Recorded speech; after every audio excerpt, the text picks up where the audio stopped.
Olá, meus irmãos, minhas irmãs, obrigado a todos que estão acompanhando as mensagens do canal Adorando em Espírito. É com muito prazer que gravo essas mensagens e eu fico muito feliz em saber que muitas pessoas estão se libertando da adoração carnal e estão se voltando para a adoração espiritual, que é totalmente diferente uma da outra. A adoração carnal, ela mantém a gente muitas das vezes escravos de pessoas, né? E muitas das vezes não nos conhecendo melhor. Já a adoração espiritual, ela nos livra das mãos de homens, nos leva diretamente ao Pai e nos faz ter um conhecimento um pouco melhor sobre nós. Com isso, nosso sentido fica mais exercitado e automaticamente a gente consegue perceber as coisas que nós fazemos, temos a oportunidade de nos consertar e tudo vai caminhando muito bem, né? Aí a bênção começa a nos alcançar, é tudo uma consequência natural da vida, né? Não abrindo abismos, não chamaremos outros abismos. Não é o que está escrito, um abismo chama outro abismo? Então o segredo é você não abrir o primeiro abismo. Se você tiver o autocontrole de se conhecer por dentro, saber como você funciona, tudo começa a mudar e você começa a ter uma vida mais controlada, as contas começam a ficar em dia, não tem ninguém te cobrando, não tem ninguém brigando com você, você começa a tratar as pessoas melhores e tudo é uma questão de retorno, né? Você tratou as pessoas bem, você vai ter o retorno também muito bem. Então aí começa a ter o fruto do Espírito, não mais fruto na carne. As coisas começam a dar certo, tudo começa a caminhar corretamente. Não somos mais enganados, né, por qualquer vento de doutrina. Não colocamos a culpa em diabo por aquilo que nós mesmos fazemos, porque esse é o maior mal da humanidade, é ter em quem pôr a culpa. Quando nós não temos em quem pôr a culpa, automaticamente paramos para pensar onde erramos e podemos nos consertar. Muitas pessoas culpam o diabo, culpam tanta coisa por aquilo que ela fez e ela não tem a oportunidade de poder fechar os abismos. Porque quando nós fechamos os abismos, muitas coisas acabam, muitas males que está previsto para acontecer acabam por terra, né, desfazem, porque não tem força para continuar. É como uma pessoa que compra e não paga. Todas as pessoas que conhecem ela começam a falar mal dela. Aquela pessoa não paga, não paga, não paga. E isso vai se propagando, vai se propagando. E no mundo espiritual isso cria uma força tão grande, mas tão grande. Não nos esquecendo que o mundo foi feito pelo poder da palavra. Então tanta gente falando mal da gente faz com que isso traga prejuízos enormes para nós. E muitas das vezes acabamos culpando quem? O diabo por coisas que nos acontecem, sem entender que tudo isso é uma consequência da nossa própria vida. Inclusive, eu penso em gravar uma mensagem sobre o diabo, que é muito interessante a gente entender essa questão do diabo, porque muitas pessoas colocam ele como um ser que domina as outras, que tem o poder de fazer as pessoas pecarem, e tudo isso cai por terra quando a gente para pensar que o livre-arbítrio, de maneira nenhuma, pode ter alguém influenciando você a pecar ou fazer isso ou fazer aquilo, porque isso deixa de ser livre-arbítrio. E o próprio Pai disse, você tem dois caminhos a seguir, o caminho da bênção e o caminho da maldição. É colocado dois caminhos, duas escolhas. Então isso é livre-arbítrio. Quando escolhemos o caminho mau, vamos ter consequências más. Quando escolhemos o caminho bom, vamos ter consequências boas. O problema é quando isso é tirado da mente das pessoas. É dado vinho para elas, o vinho da Babilônia. E Paulo disse, não vos embriagueis com o vinho, porque há contenda. E que tipo de contenda existe quando bebemos o vinho da Babilônia? É só você analisar o que acontece com um bêbado. O vinho da Babilônia, ele é espiritual. São palavras fermentadas que nos tiram os sentidos, nos enfraquecem os sentidos. É por isso que eu comecei falando nessa mensagem que é importante nós estarmos com os sentidos exercitados. Paulo fala sobre isso lá em Hebreus 5, que é importante nós estarmos com os sentidos exercitados. E só tem os sentidos exercitados quem não bebe o vinho da Babilônia. É muito interessante essas comparações que existem na Bíblia, porque você trazendo para o mundo físico, você consegue compreender como acontece no mundo espiritual. Era por isso que o Messias utilizava o tempo todo, né, as coisas físicas para mostrar o espiritual. Isso era uma tática dele muito boa e funciona muito bem. Por exemplo, você olha o vinho físico, né? A pessoa que bebe muito, os sentidos dela ficam tudo embaralhado. É por isso que você vê um bêbado atravessando a rua sem olhar. Não sei se alguém que está ouvindo essa mensagem já viu um bêbado atravessando a rua. Ele nem olha se vem vir no carro. Por quê? Primeiro porque ele não consegue ouvir, ele não consegue ver direito, ele não consegue sentir as emoções. Está tudo confuso, porque o vinho ele tem esse poder. Já no mundo espiritual acontece a mesma coisa. A pessoa que bebe desse fermento, desse vinho que a Babilônia dá, desses líderes religiosos que nada sabem, como os profetas diziam, eles nada sabem, eles acham que sabem, e o povo segue. Por quê? Por causa das suas roupas bonitas, suas vestimentas. O Messias falou: cuidado com esses homens que gostam de se assentar nos melhores lugares, gostam de ser saudados em praças públicas. Basta você olhar, todos eles gostam de ser chamados de pastores, de bispos, de teólogos. São homens que adoram receber elogios, e temos que ficar atentos quanto a essas pessoas, porque são elas as principais pessoas que nos envenenam, que nos dão vinho da Babilônia para bebermos. E quando estamos embriagados por esse vinho, infelizmente perdemos os nossos sentidos. Não somos capazes de perceber o mal que fazemos, passamos por cima das pessoas. E quando lemos na palavra que tudo que nós fazemos ao próximo fazemos a Deus, nem nos ligamos que tudo que nós fazemos às pessoas, o Pai sente. E é por isso que na oração do Messias ele disse que para perdoar os nossos pecados, primeiro nós temos que perdoar. Ou seja, perceba que é tudo no próximo, tudo. Mas aí vem a Babilônia, coloca na cabeça das pessoas que você tem que ir para uma igreja, tem o horário do culto, tem que prestar cultos a Deus. Se o próprio Paulo em Atos 17 diz que nós não temos como servir ao Pai, nada podemos fazer a Ele. A única maneira que podemos fazer ao Pai é quando fazemos ao próximo. Ou não é só fazer, é às vezes deixar de fazer o mal, o que é um jejum, né? Que eu até gravei num vídeo sobre o jejum, se você puder ouvir, ouça. A questão de fazer o jejum, de fazer o mal, que é isso que é o verdadeiro jejum. Os profetas falavam sobre isso, né? A questão de jejuar, deixar de fazer o mal. É isso que alimenta o nosso espírito. Começamos a ter práticas, começa a ser um hábito nosso não querer pisar mais nas pessoas. Paramos de querer o primeiro lugar. Começamos a entender que no reino do Pai, os últimos são os primeiros. E aí tudo muda, você começa a ter um conhecimento mais aprofundado, seus sentidos começam a ficar exercitados. E aí, meu amigo, você pode colocar a mão em serpentes e você nunca morrerá. Pode beber em bebida mortífera e nunca sofrerá dano algum, porque você está totalmente lúcido. E ninguém, nenhum vinho, nem nada, poderá tirar você do eixo, tirar você do Éden, lugar de perfeição do homem, local onde o homem tem consciência dos seus atos. Eu acabo sempre fazendo uma introdução antes de entrar no tema principal. Eu acho que essas introduções elas são importantes para a gente poder entrar no assunto, para não entrar direto, né? Eu só queria finalizar essa introdução falando que muitas das coisas que nós sofremos no dia a dia, podemos até ser pessoas centradas, pessoas que conhecem aonde pisam, que evitam abrir abismos, né?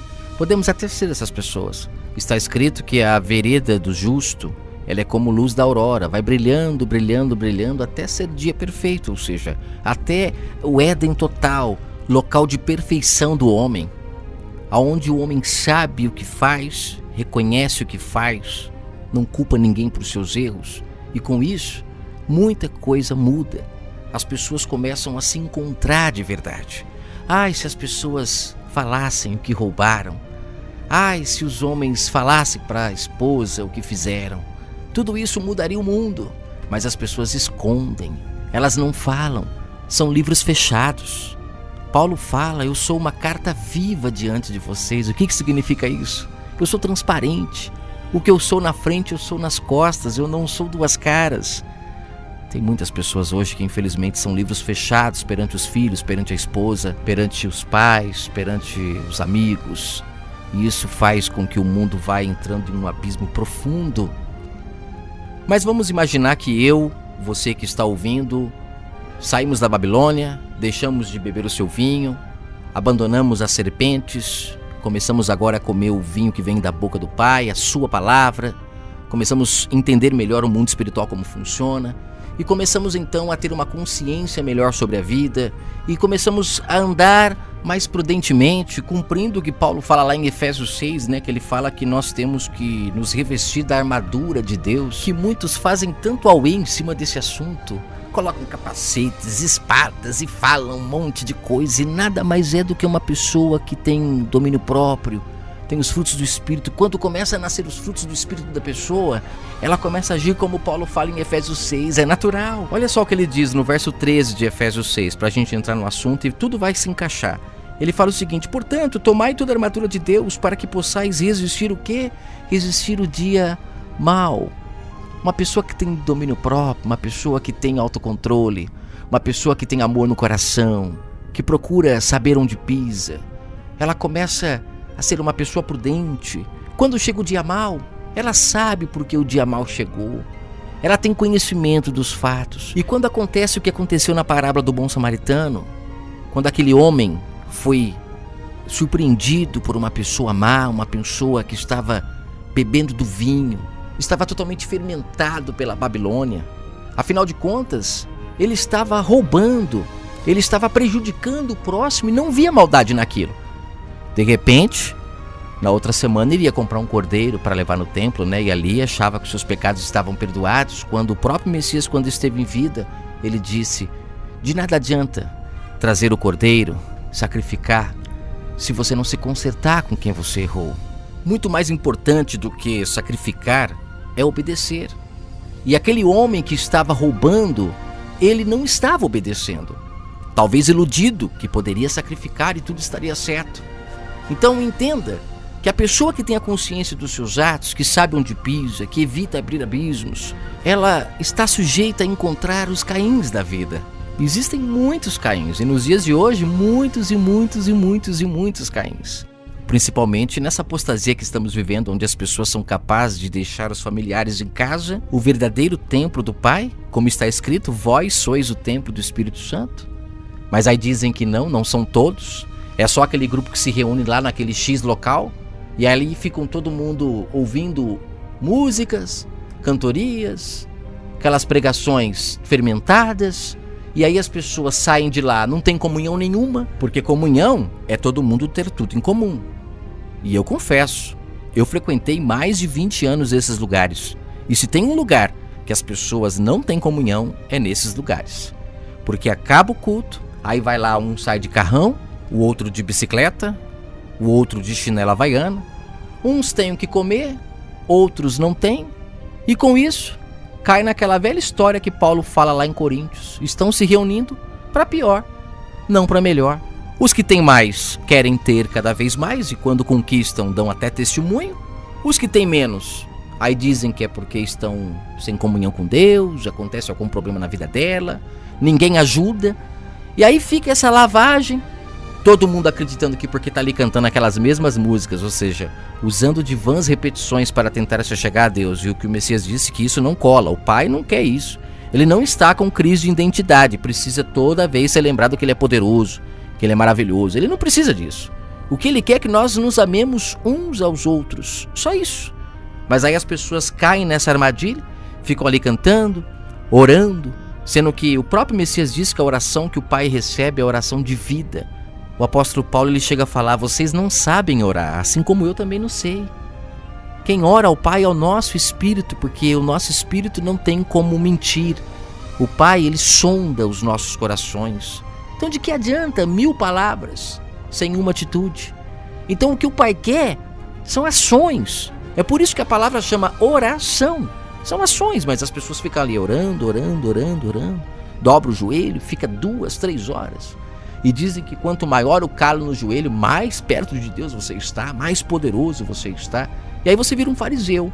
Acha que pelo muito falar vai agradar a Deus. Começa a olhar as pessoas julgando. Aí tudo que acontece agora é o diabo, não é mais ela. E aí o fim disso nós já sabemos.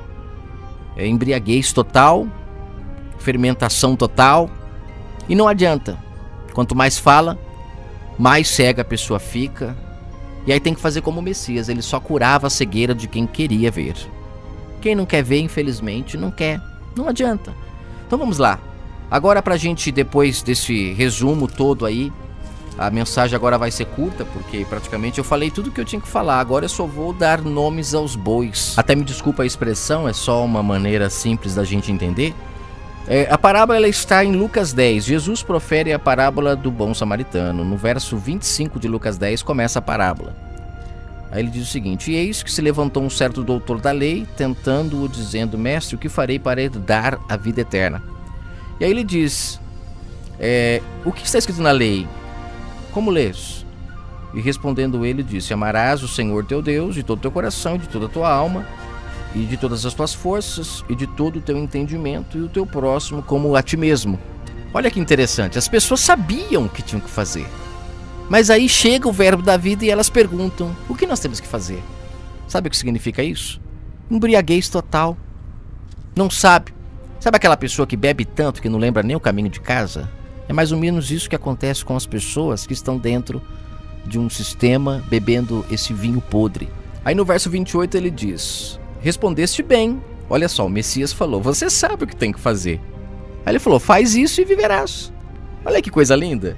E o viverás é tão lindo que esse viverás, você terá uma vida tranquila, em paz. A vida em abundância que o Messias prometeu lá em João 10. Quem ouve a sua voz tem uma vida em paz, em abundância. Mas não é abundância de riquezas, até porque o próprio Messias, quando ofereceram riquezas para ele, ele negou. Não é isso, não é a riqueza que traz felicidade. Infelizmente hoje nós atrelamos a felicidade à riqueza, e não é. Felicidade é ter paz de espírito, domínio próprio, controle de suas atitudes. E tudo isso faz com que as pessoas começem a viver em harmonia, sentir o gosto dos alimentos, valorizar cada minuto da vida. Isso faz as pessoas serem humanas, mas estão tirando isso de nós. Estão nos tornando cada dia mais robôs, pessoas programadas para trabalhar, e com isso não sabemos mais o que é viver. E tudo isso porque infelizmente não estamos ouvindo o único pastor. Estamos ouvindo homens que se dizem Cristos. É interessante que o texto que o Messias diz que haveria muitos Cristos, né? Não creiam quando disserem eis o Cristo aqui, eis o Cristo ali. Ele disse isso. Mas as pessoas pensam que vai aparecer um Cristo lá de roupa branca, com aquela tarja vermelha, que é roupa romana, né? Já mostrando que tem coisa errada aí, porque o Messias ele não é romano, né? Foi adulterada essa questão. Ele disse, né, lá em Marcos 12, vocês viverão da minha herança. E não é o que fizeram, até a roupa romana colocaram nele. É triste, gente, é triste. Não dá pra falar tudo em um áudio só. Levaria 20 horas, 30 horas falando, né, o que eu penso. Mas vamos lá, voltando ao assunto aqui. O Messias, ele deixou claro pro rapaz, você sabe o que tem que fazer. Todas as pessoas sabem. E sabe como é que eu afirmo que todas as pessoas sabem? Lá em Hebreus 8, Paulo fala que as pessoas, rico, pobre, grande, pequeno, todos conhecerão a Deus sem necessidade de que ninguém fale nada. Nada. Sabe por quê?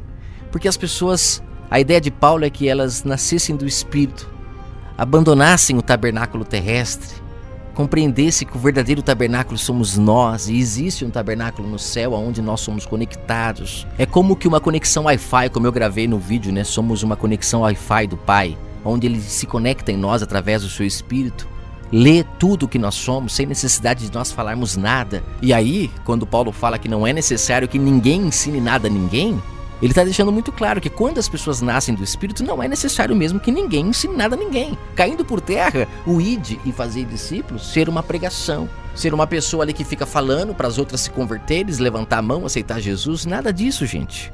O id fazer discípulo é no dia a dia, é ser bom, é ser honesto, é ser sincero, é ter palavra. Isso faz com que as pessoas te imitem, isso faz com que as pessoas te respeitem. Você passa a ser a luz por onde você anda. É impossível acender uma lamparina e colocá-la debaixo de um móvel. Você passa a ser visível. Todo mundo vai ver você devolvendo o troco que te deram a mais no mercado. Todo mundo vai ver você devolvendo o dinheiro que te deram a mais no seu salário. Todo mundo vai ver você cobrando menos daquilo que poderia cobrar mais. Eles vão ver que você não tem ambição. Você quer o que é seu e não faz com que aquilo que as pessoas querem se torne tão difíceis por causa da sua ambição. E isso vai mudando o mundo, as pessoas vão nascendo de novo. Não é necessário que ninguém vos ensine nada, porque todos conectados ao Pai pelo seu Espírito, ouvindo a voz do único pastor, a voz que vem da boca do Pai, todos começarão a agir corretamente perante o próximo e o Pai se sentirá honrado. Existe dificuldade nisso? Para quem bebe o vinho da Babilônia, isso é quase impossível. Eles não conseguem entender essa simplicidade do Evangelho. O que eles chamam de simplicidade é esse monte de igreja aberta, uma do lado da outra, parecendo um comércio, com placas enormes, vem pra cá que aqui acontece, o outro não, a mão de Deus tá aqui, não é aí não, é aqui, não, vem pra cá que aqui acontece, e vira essa bagunça, e eles chamam isso de simplicidade, quando na verdade Paulo fala, eu não cobro para falar do Pai, para não gerar isso que aconteceu aí, ó, olha aí, o tanto de TV, quantos milhões são gastos com TVs, não podia ter um programa só, mas por que não tem? porque cada um está indo pelo seu próprio interesse. O interesse não são nas almas, são o que elas proporcionam para eles, porque o erro das pessoas traz dinheiro para eles. Quanto mais as pessoas estão embriagadas, é a mesma coisa que um dono de um bar. Quanto mais o cara bebe, mais ele quer beber, e aí é um poço sem fundo. Quando o cara vai ver, ele tem que vender até a casa para pagar o dono do bar. Mas até o dono do bar, quando ele percebe que o cara tá bebendo muito, ele fala pro cara: vai embora, amigo. Vai embora, porque senão você vai começar a fazer besteira. Já no sistema religioso, não. Lá, quanto mais a pessoa está embriagada, mais eles querem que a pessoa fique embriagada, porque assim eles darão tudo para eles: casa, carro, salário, tempo. E quanto mais as pessoas bebem o vinho desses homens, mais elas não reconhecem seus erros, mais abismos elas abrem, e aí tudo é o diabo, é o diabo, é o diabo. E aí a pessoa fica na mão deles, atrás de milagres para consertar aquilo que elas nunca teriam feito se estivessem sóbrias, se não tivessem bebido desse vinho. Mas vamos lá, voltando aqui, ele fala assim, ó, no verso 26, né? Respondeu-lhe: faz isso e viverás, o Messias disse. Você sabe o que tem que fazer. Na verdade, todo mundo sabe. Essa parábola é uma maneira de o Messias explicar que todos nós sabemos o que tem que fazer. Aqui ele fala, né, que buscar a Deus com todas as forças, todo entendimento, olha só, entendimento. É profundo isso, gente. Mas as pessoas acham que buscar a Deus, esse entendimento é buscar em homens.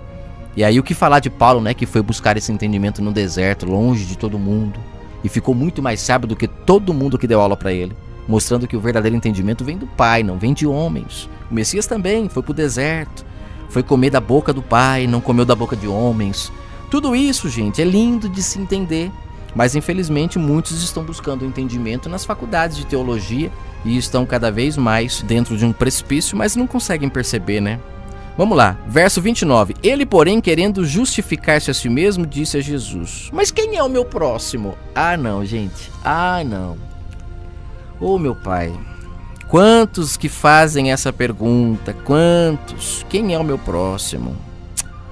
Aí o Messias dá o exemplo da parábola, que foi muito sábio o exemplo dele. E uma das coisas até que eu admiro muito no Messias é a paciência que ele teve com aquele povo. A paciência. Porque, gente, ele teve que pegar a palavra, que é invisível, e transformar em água para o povo poder entender. Ele teve que pegar o corpo humano e transformar em um tabernáculo para o povo poder entender como é que funcionam as coisas dentro de nós. Tanto é que Paulo fala, né, que depois que o tabernáculo terreno acabou, ele fala isso em Hebreus. Se você nunca leu, leia. Se você está frequentando o templo até hoje, acorde. Isso acabou, é tempo da lei. Cuidado. Nasça da graça, nasça do Espírito, vinho novo, odre novo, para você entender isso. Paulo fala, né, que hoje a lei do Pai, ela está no nosso coração e está no nosso entendimento. Mas que lei é essa? A lei que na época da lei, na época da carne, ela estava dentro do tabernáculo, lá dentro da Arca da Aliança. Hoje essa lei não está mais lá. Ela está dentro do nosso entendimento e dentro do nosso coração. Então essas igrejas que estão até hoje usando a Arca da Aliança aí, meu pai, fuja, porque é apostasia pura. Porque hoje tudo aquilo foi uma representação muito infantil, vamos falar assim, bem simplória, para aquele povo poder entender o que é o reino do Pai e como funciona. Paulo chega a falar em Hebreus 5 que aquele povo, eles bebiam leite. Ou seja, eles eram crianças espirituais. Eles não compreendiam as coisas. Paulo chega a falar que era como olhar um espelho e enxergar embaçado. Não entendiam nada do que viam. Mas era para o povo nascer do Espírito compreender que tudo aquilo foi uma preparação e que hoje já era para estar muito mais avançado. Mas por incrível que pareça, ainda tem igreja usando a Arca da Aliança até hoje. Tem igreja usando água física até hoje para batizar as pessoas. Tem igreja usando o pão da padaria, o pão físico até hoje, para poder fazer a ceia. Sendo que o próprio Messias, quando ele ceiou com os discípulos, ele disse: este é o meu corpo. Ele pegou tudo aquilo que é espiritual e trouxe para o físico, para cada um comer e sentir na boca, no gosto físico, o que era saborear as suas palavras. Porque ele disse: o meu corpo é pão vivo, que quem comer não morre eternamente. Então ele estava falando de que pão? Do pão físico mesmo? Ou ele estava se referindo ao corpo dele como sendo o corpo espiritual, que quem come a sua palavra, a sua verdade, o pão que vem da boca do Pai, ou seja, no entendimento, no Espírito. Quem come desse pão, nasce do Espírito, vive eternamente. Mas não é o pão da padaria, mas pasme, porque até hoje tem gente dando o pão da padaria. O pão que o Messias disse que o povo de Israel comeu no deserto e morreu. Morreu! Mas até hoje estão dando pão físico para o povo comer, dizendo que é a ceia. Alguns ainda se atrevem a dizer que quem não participa da ceia pode perder a salvação. Olha que loucura, quem não comeu pão físico pode perder a salvação. Aonde tem base isso? A única coisa que faz a pessoa perder a salvação é ela deixar de comer o pão que vem da boca do Pai para comer o pão que vem da boca desses homens que inclusive mantêm o povo com o véu fechado. Eu tenho um áudio no meu canal sobre o véu se rasgou, por que ainda continuar na carne? Por que praticar todas essas coisas que foi disponibilizado para Israel? Para Israel, não era para o resto do mundo. Tem uma mensagem que eu quero gravar sobre a mulher cananeia, que é linda. Aquela mulher com a mente aberta entendeu tudo que o povo de Israel não tinha entendido ainda. E o pai olhou para ela e disse: que fé, que tamanha fé. Você consegue compreender que o Messias ele se rebaixou à estatura de homem para libertar o homem? Mas as pessoas não conseguem se libertar porque esses homens não deixam. É por isso que tem até uma mensagem no meu canal que tem que empregar força para entrar no reino do Pai, porque o reino do Pai é espiritual. E esses homens não deixam, porque se as pessoas nascerem do Espírito, balbal, eles perdem o poder sobre elas. Eu vejo muitos aí falando que o véu se rasgou. Se rasgou lá em Israel, né? Só lá, porque na mente do povo não. Porque aquele véu ele simbolizava a mente do povo. Uma mente renovada, de odre velho passou a ser odre novo. Mas infelizmente o véu continua posto na mente das pessoas. Só se rasgou lá em Israel. Até quando eu vejo eles pregando, eles sempre se referem ao véu lá, né? O véu lá em Israel, físico. Eles nunca dizem que o véu é no entendimento das pessoas. É esse o véu que tem que rasgar. Sair da adoração carnal e ir para o mundo espiritual, onde o Pai habita e é onde ele busca os verdadeiros. Os verdadeiros adoradores estão no mundo espiritual, não na adoração carnal. Gente, teria muita coisa para falar, mas aí eu me estenderia muito. Vamos continuar aqui na parábola. Aí ele diz o seguinte, né? Depois que o rapaz lá, o mestre, o doutor da lei, perguntou quem é o próximo. Esse doutor da lei não é doutor coisa nenhuma, né? Vamos lá. No verso 30, e respondendo Jesus disse: descia um homem de Jerusalém para Jericó e caiu nas mãos dos salteadores, os quais despojaram e espancando-o retiraram, deixando-o meio morto no chão, né?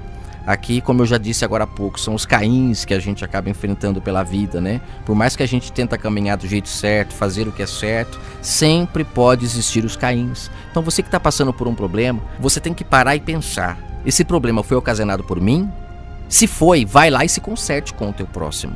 Porque isso vai fechar abismos e você vai poder começar a ter uma vida mais organizada, mais centrada, né?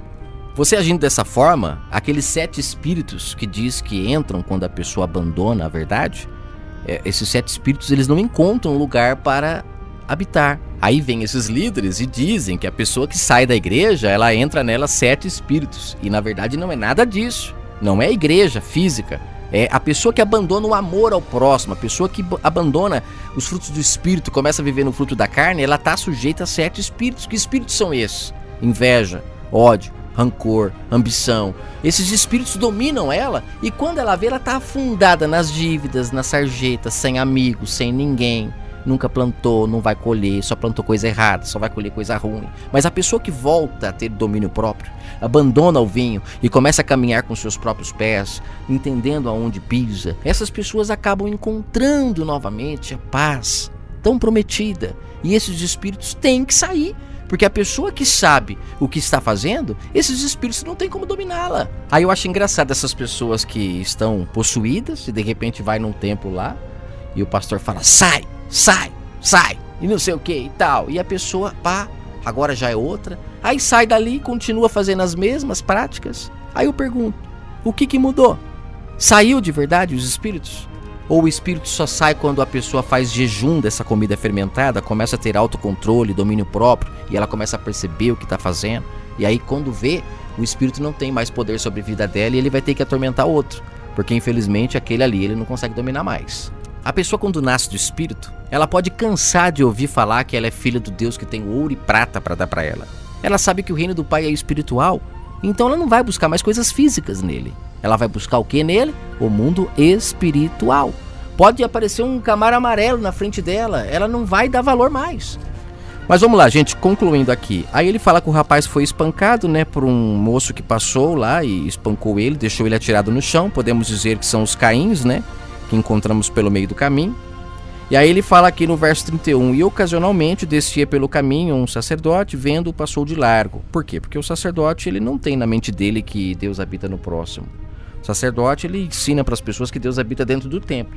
Até porque se ele falar que Deus não habita mais lá, as pessoas param de ir lá e aí ele não tem mais salário, porque o sacerdote vive do povo, né? Ele vive das ofertas, ele vive das oferendas, né? E aí o povo deixa de fazer, ele perde o sustento dele, então é claro que ele não ia ajudar, porque se ele ajudasse ele estaria com certeza indo contra o que ele ensina. E não é necessário que o povo abra os olhos, que afinal de contas ele depende daquilo ali, né? Aí ele vai no verso 32, e de igual modo passou o levita, chegando, passando, vendo, passou de largo. Por quê? Porque o levita, principalmente se ele era da mesma tribo desse sacerdote, porque quando a gente lê levita aqui dá a impressão que é um músico, né? Porque até isso o sistema religioso mudou. Eles falam que o levita é um músico. O levita é da tribo de Levi, né? Não tem nada a ver com essa questão que eles criaram aí de ser músico na igreja. Levita é da tribo de Levi. O levita passou ali da tribo de Levi, olhou, não fez nada, o sacerdote não fez, também não faz, e é bem assim. As pessoas são igual aos seus líderes, né? Você percebe que num sistema religioso é bem assim mesmo. As pessoas, por exemplo, as pessoas que frequentam a Universal, elas são egoístas igual o Edir Macedo. Por quê? O Edir Macedo tem templos gigantescos, não abre nenhum deles para pôr um faminto lá, para pôr uma pessoa lá dentro quando tá chovendo, não tá nem aí para essas pessoas, ele tá preocupado com o dinheiro, com a grana.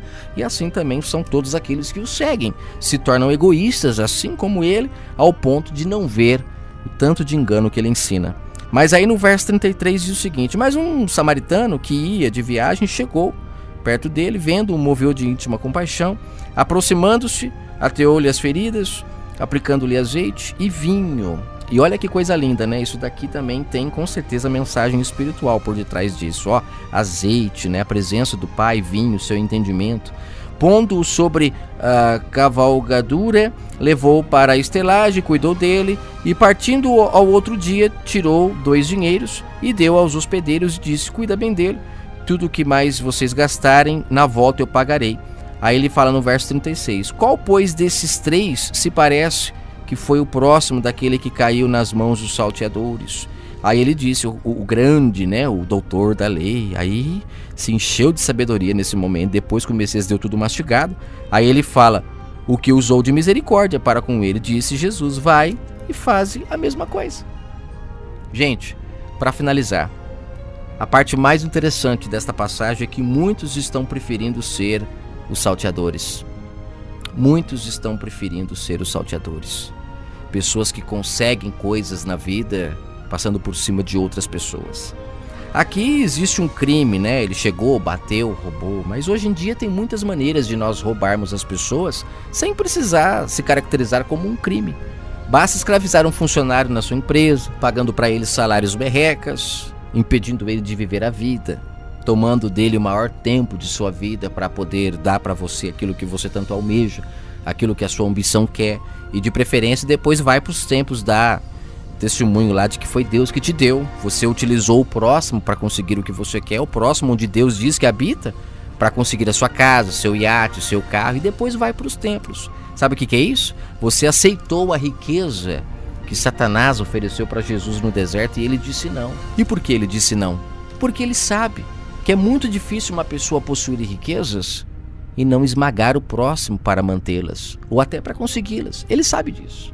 Então ele não aceitou, mas muitos estão aceitando. Muitos estão invejando o rapaz que prejudicou aqui o moço que foi, né, espancado. Muitos estão invejando ele, estão agindo como ele, estão espancando pais de famílias que ganham tão poucos, né? Estão espancando os filhos das pessoas que não têm tempo para ficar com o pai, com a mãe, porque tem que trabalhar. Muitas pessoas estão se tornando este homem, este Caim, que não para pensar que se ele for bom, Deus o aceita. Não precisa de sacrifício, de nada disso. Mas as pessoas preferem ser más e quando chega a noite vão para os cultos fazer sacrifícios, orações, cantorias, jejuns, tantas coisas que nada adiantam, assim como o Caim. Não adiantou nada, aquelas frutas, todos os frutos que ele preparou, que ele fez tudo, não adiantou nada. Porque o que o pai queria é que ele fosse bom. Se você não ouviu ainda a mensagem sobre Caim e Abel, ouça. O que o pai apenas queria era isso, que ele fosse bom. Mas ele não foi, ele tentou comprar o pai com sacrifício, com tantas coisas, e não era isso que o pai queria. Ele só queria que ele fosse bom. Já Abel, Estevão, fala sobre ele, outros profetas comentam sobre o justo Abel. Será que foi aquele cordeiro, aquele sacrifício que ele fez, que o pai o aceitou por causa disso? Ou é porque ele era bom? O Messias disse que o pai quer obediência, não quer sacrifício. Então, peraí, a quem estamos seguindo? O pai? O Criador dos céus e da terra? Ou estamos seguindo esse sistema que criou essa idolatria em cima do Messias, onde as pessoas praticam tudo ao contrário do que ele ensinou? Ele veio nos fazer nascer do Espírito, mas as pessoas continuam na carne, porque infelizmente os líderes religiosos costuraram o véu, pregaram ele na cruz para calar a sua boca. Até hoje usam a expressão vamos pregar a palavra de Deus, porque aí prega ela e fala o que quiser, quando na verdade as pessoas precisavam era ouvir a palavra que vem da sua boca. Este é o pão que quem come vive eternamente, é espiritual, é individual, cada um com o Criador do universo. Mas infelizmente as pessoas não estão comendo esse pão, continuam comendo o pão da padaria, que foi apenas um exemplo, uma parábola que o Messias usou para com os discípulos. Um exemplo. Mas infelizmente, até hoje usam essa prática para escravizar as pessoas. É lamentável. Outro tipo de pessoa que está sendo muito imitado nos nossos dias é o doutor da lei, né? Muitos aí com diplomas de pastores, de bispos, disso, daquilo, mas usam as pessoas para pagar as suas contas, né? As pessoas deixam muitas das vezes de pôr comida em casa para pagar o dízimo, porque eles dizem que se não pagar, o devorador, o diabo vem e toma tudo que elas têm. E as pessoas não param para pensar que na época, o dízimo, quando foi instituído, era para alimentar os menos favorecidos. Era só para isso. Tirava-se dos ricos para dar para os pobres. Era mais ou menos o que acontece hoje com os impostos. Pena que tem muito roubo, muita safadeza. Porque se os impostos fossem utilizados da forma correta, seria muito bom. Todos nós ainda poderíamos usufruir. Porque os impostos é para quê? É para dar escola para o pobre, é para dar faculdade, é para ter hospital, medicamentos, alimentação. Tudo em favor de quem? Dos menos favorecidos. Então o dízimo ele foi criado para isso. Agora hoje tira-se dos menos favorecidos, coloca-se medo, quando na verdade na época o pai, quando ele falou que mandaria os gafanhotos, os migradores, gente, basta olhar para a natureza, onde que tá? Esse povo está muito embriagado demais. Se as plantações não fossem protegidas pelo Criador do universo, os bichos, os insetos comiam tudo. Não era como hoje que tem agrotóxico, que tem tanta coisa para proteger. Na época ou o pai protegeu, eles perdiam plantações inteiras. E ainda bem que o sistema religioso hoje, eles dizem que o dízimo é a 10ª parte, né? Eles não levam pelo lado que dizimar é matar, é pegar a plantação toda.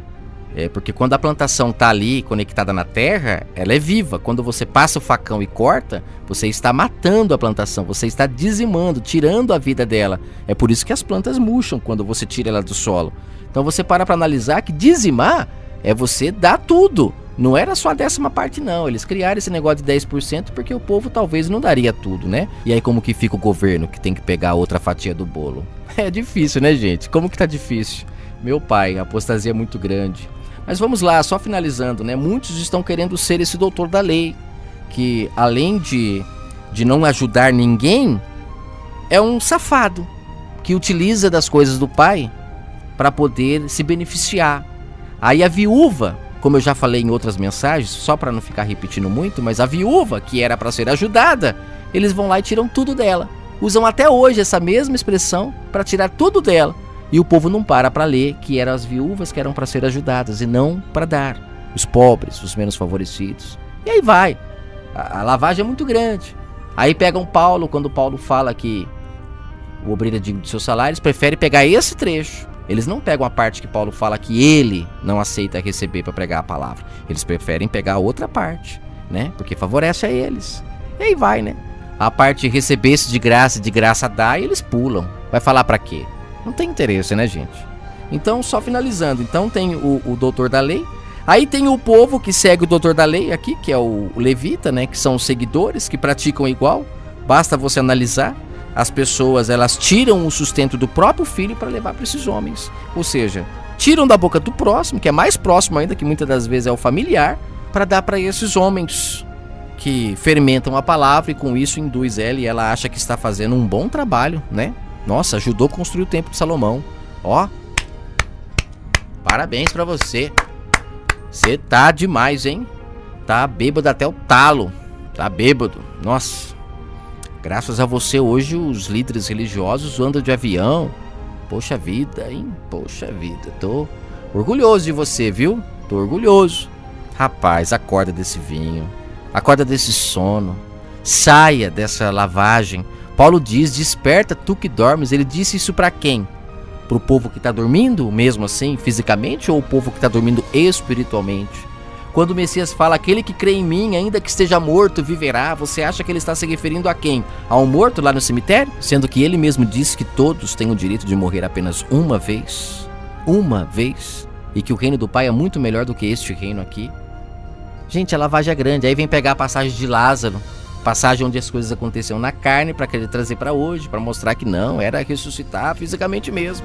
Nosso Pai tem um interesse de você voltar fisicamente para a terra. Nossa, como ele tem interesse nisso. Gente, o interesse dele é que as pessoas nasçam do Espírito, vivam no Espírito. Fora isso, não tem interesse nenhum. Este mundo não é o mundo do nosso Criador dos céus e da terra. O próprio Messias disse, eu não sou deste mundo. Ou seja, ele era espiritual. Mas a maioria preferem buscar esse Jesus que é pregado aí nas igrejas, que dá tudo aqui nessa terra, que tem interesse das pessoas continuarem vivas aqui, porque afinal de contas são elas que bancam os seus falsos profetas, né? É triste, gente, é triste. Aí eu vou entrar no assunto da besta, de um monte de coisa, e eu não quero nesse assunto. Eu espero ter me feito entender que nós possamos ser aqui o bom samaritano, podendo fazer o bem, que façamos, né? Que nós entendamos que o Pai habita nas pessoas e quando fazemos as pessoas, tocamos nele, servimos a ele. E é isso que ele precisa. Se o mundo entendesse isso, os ateus deixariam de ser ateus. Porque a maior desculpa de um ateu é que se Deus existisse, não tinha tanta gente passando fome. Se Deus existisse, não tinha tantas pessoas doentes. Se Deus existisse, isso. E aí vai, né? Essa é a maior desculpa de uma pessoa ser ateia. E na verdade, tudo isso só acontece porque as pessoas buscam o falso Deus. Cada um busca o seu próprio Deus, mas não buscam o Criador dos céus e da terra, que quer falar no entendimento delas, mas elas não ouvem, porque ficam buscando esses falsos profetas. E aí as pessoas passam fome, doenças, tantas coisas, porque infelizmente o ser humano não acorda e não entende que o Pai habita nas pessoas. E quando nós amarmos uns aos outros assim como ele nos ensinou, aí sim o mundo encontraria o seu Éden, encontraria o seu estado perfeito. Mas enquanto isso não acontecer, enquanto o povo ficar comendo desse fruto que essa Babilônia dá, enquanto o povo ficar bebendo desse veneno que essa serpente dá, infelizmente não acordarão e o mundo caminhará de mal a pior até a escravidão total. E pasmem, o sistema religioso, ele é cúmplice do sistema político. Se não fosse o sistema religioso, o sistema político não teria motivos para colocar tantas leis no mundo para escravizar as pessoas. É necessário existir as leis. As leis, elas camuflam as coisas. As pessoas pensam que tá tudo em paz, né? Tudo em paz na terra, parece que tá tudo ok. Tira as leis para você ver. Vira um furdúncio, vira uma guerra, porque o ser humano está preso nas leis. É a falsa paz que Paulo disse que aconteceria na terra antes do iníquo se materializar. Ele precisa acalmar as pessoas, mas não acalmar com o amor verdadeiro, com o autocontrole, com o domínio próprio. Ele acalma as pessoas com leis. São 7 espíritos nas pessoas, ambição, ódio, raiva, ira, tudo agindo aí, ó. Só que as leis vêm e segura. Aí aquele que extrapola um pouquinho mais, eles vêm e prende pra dar uma punição e tal, mas daqui a pouco solta de novo, porque é importante essas pessoas na rua. Mas aí, gente, é um assunto para outro vídeo, para outra mensagem. Fiquem todos com o Criador do Universo e que o Criador do Universo possa nos ajudar a fazer o bem, a quem possamos fazer o bem enquanto há tempo, porque é chegada a hora e dentro de mais algum tempo o amor será retirado da terra e aí ficaremos só nós e a lei, porque onde há lei não há amor, onde há amor não há lei. Temos muita lei, pouco amor. Que o Pai possa falar ao seu coração e que você e que eu possamos ser o bom samaritano nessa história toda. Fuja de querer ser o doutor da lei, fuja de querer ser seguidor desses doutores da lei. E fuja também de querer ser essa pessoa bêbada pelo vinho, capaz de fazer mal para o próximo achando que não dá nada. É só comprar um cordeirinho ali na igreja da esquina que não dá nada. Vai lá, pede perdão que Jesus perdoa. Fuja disso, que Cristo resplandecerá a sua luz sobre você.